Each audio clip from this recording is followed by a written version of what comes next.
केरल को मैं छोड़ देता हूं, यूपी और उत्तराखंड जहां बीजेपी की सरकार है और बीजेपी मजबूत मानी जाती है, उसी की बात करता हूं। बाकी को छोड़ देते हैं।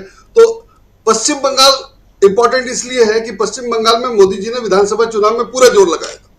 तो अगर कुछ वहां बच गया था विधानसभा के चुनाव में, तो उसके बाद ये मोदी जी के अगेंस्ट में गया है और वहां तृणमूल कांग्रेस जीत गई है। तो ये भी हम माने कि अभी तक के प्रचार का असर मोदी जी का नहीं है या निगेटिव है, तो वहां भी हो गया। उत्तराखंड में जैसा मीनू जी ने बताया कि वोट का अंतर बहुत कम हुआ है, तो जाहिर है उम्मीदवार का वोट, असल में हर पार्टी जीतने वाले को टिकट देती है, ये अब कोई छुपा हुआ नहीं है। उसमें बलात्कारी, चोर, डकैत सबको टिकट दिया जाता है और हर पार्टी देती रही है। तो उस हिसाब से उम्मीदवार का अपना वोट, तो उत्तराखंड का जो केस था कि कैंडिडेट की मृत्यु हो गई, उसके बाद उसकी पत्नी को उम्मीदवार बनाया गया, तो उम्मीदवार का वोट घटना नहीं चाहिए था। प्लस पत्नी है तो सहानुभूति वोट भी मिलना चाहिए था, उसके बावजूद घटा है। तो उससे हम समझ सकते हैं कि बीजेपी की हालत कितनी खराब हुई है। ये सिर्फ जो 10,000 वोट का अंतर है वो नहीं है, वो ये है कि उम्मीदवार तो वही है। अगर निधन पत्नी को उम्मीदवार बनाया गया तो उम्मीदवार तो लगभग वही है, पत्नी के कारण सहानुभूति होना चाहिए था, वो नहीं मिला, उल्टे 10,000 के करीब वोट कम हो गए। तो बीजेपी की हालत इस हिसाब से बहुत खराब हुई है।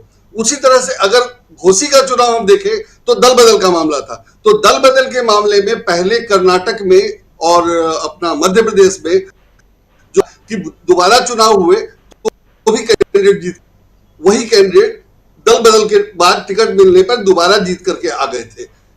महाराष्ट्र में राज्यपाल ने जो सब किया, उसके बाद उन्होंने इस्तीफा दे दिया, उन्होंने पद पर रहने से मना कर दिया और विधानसभा अध्यक्ष ने अभी तक उस पर फैसला नहीं किया है, तो वो चुनाव का मामला नहीं आया। तो बीजेपी भी समझ रही है कि दल बदल का क्या असर होता है, इसलिए महाराष्ट्र का मामला लटका हुआ है, अभी तक लटका हुआ है। तो ये वाला केस जो है, जिसका एग्जाम्पल है दल बदल का, कि अगर उम्मीदवार दल बदल करेगा या हम जीतने वाले को ही उम्मीदवार बनाएंगे, मतलब बीजेपी अगर जीतने वाले को ही उम्मीदवार बनाएगी तो क्या होगा, उसका ये एग्जाम्पल है। तो जीतने वाले को जब उम्मीदवार बनाया गया, कि जो जीता था तो वो उम्मीदवार बनाया गया, तो वो 45,000 वोट से हार रहा है, ये स्थिति है।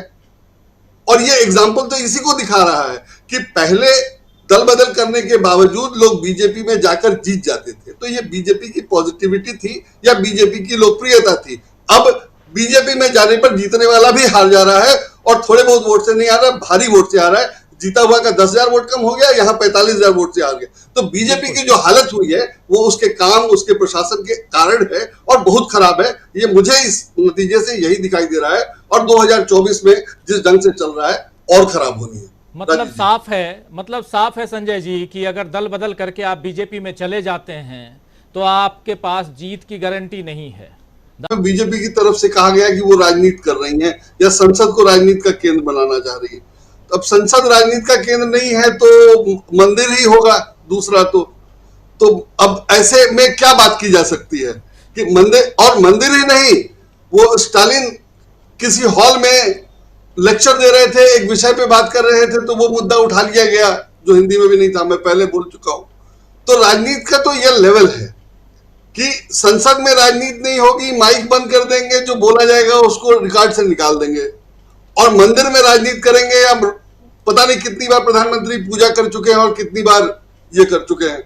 तो लोग देख रहे हैं, लोग जानते हैं, और सब लोग जानते हैं, बच्चा जानता है कि हिंदू धर्म में पूजा अकेले नहीं किया जाता है, पत्नी के साथ किया जाता है।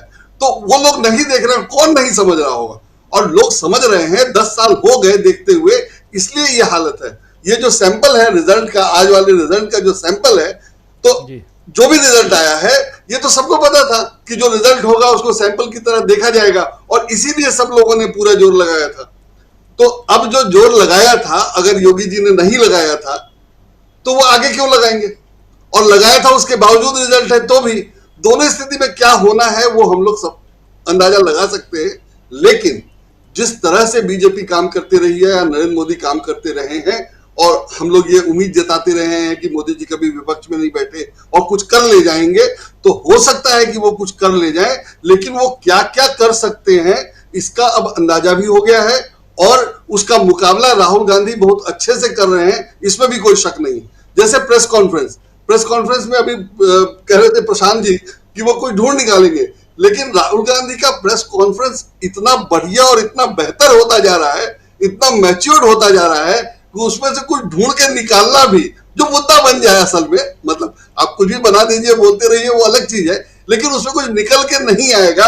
और राहुल गांधी भी अब ये चीज समझ रहे हैं, इसलिए बहुत बढ़िया से बोल रहे हैं। बाई चांस आज मैं उनका दिन भर प्रेस कॉन्फ्रेंस काफी बार देखा और मुझे लगा कि मतलब राहुल गांधी में जो इंप्रूवमेंट है वो इनके डिटोरिएशन से कई गुना ज्यादा है। मतलब इनका डिटोरिएशन ही अपने आप में बहुत ज्यादा है और इंप्रूवमेंट राहुल गांधी का कई गुना ज्यादा है। तो पब्लिक ये समझ रही है कि एक ऐसे अच्छे भले आदमी को पप्पू कह करके जो बदनाम कर रहा था वो खुद क्या है और जिसको पप्पू कहा जा रहा था वो क्या है। ये डिफरेंस अब बहुत स्पष्ट हो गया है। जो आदमी 10 साल में एक प्रेस कॉन्फ्रेंस नहीं कर पाया वो राहुल गांधी के बारे में क्या बोलेगा और क्या खाकर बोलेगा, ये स्थिति है। तो अब इसको छिपाया नहीं जा सकता है और इसको ढकने के लिए जो सब लाया गया धर्म और वगैरह वगैरह वो चल नहीं रहा है। वो सब भी तब चला होता जब इन्होंने कुछ दिया होता। अब भारत की तुलना आप पापुआ गिनी से कर लीजिए कि वहां पैर छूट गया। भारत की तुलना चीन से करो ना, तो चीन के बारे में आप बोल नहीं सकते, चीन के बारे में बात नहीं कर सकते। भारत की आबादी क्षेत्रफल के हिसाब से भारत की तुलना चीन से की जानी चाहिए। और उसके बाद आप देखिए कि वहां प्रति व्यक्ति आय कितना है, वहां व्यक्तियों लोगों की हैसियत कितनी बढ़ गई है, वो सब तो कोई बात ही नहीं करता है। चीन में तो मंदिर की कोई बात नहीं करता है, यहां मंदिर की बात करते। तो ये 10 साल में बहुत ज्यादा हो गया है और अब सब लोग समझ रहे हैं और ये चुनाव उसका नतीजा है। और इस तथ्य के बावजूद है कि उन लोगों ने पूरी ताकत लगाई। अगर त्रिपुरा में रिजल्ट जो है वो मुख्यमंत्री के प्रयास के बाद है तो हो सकता है आगे भी उनके प्रयास के बावजूद ऐसा ही रिजल्ट रहे, लेकिन उससे क्या फर्क पड़ता है, त्रिपुरा में सीटें कितनी हैं, तो वो सब देख करके मुझे नहीं लगता है कि कोई दिक्कत है। लेकिन जैसा कहा जाता है ये लोग कुछ न कुछ करेंगे, कर सकते हैं, और उसमें दंगा और पुलवामा जैसा कुछ शामिल है जो बहुत बड़ा और या इससे भी कुछ बड़ा हो सकता है।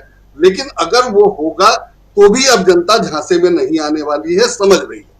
इसलिए मुझे उम्मीद है कि काफी फर्क पड़ा है और स्थिति 2019 के मुकाबले बहुत अलग।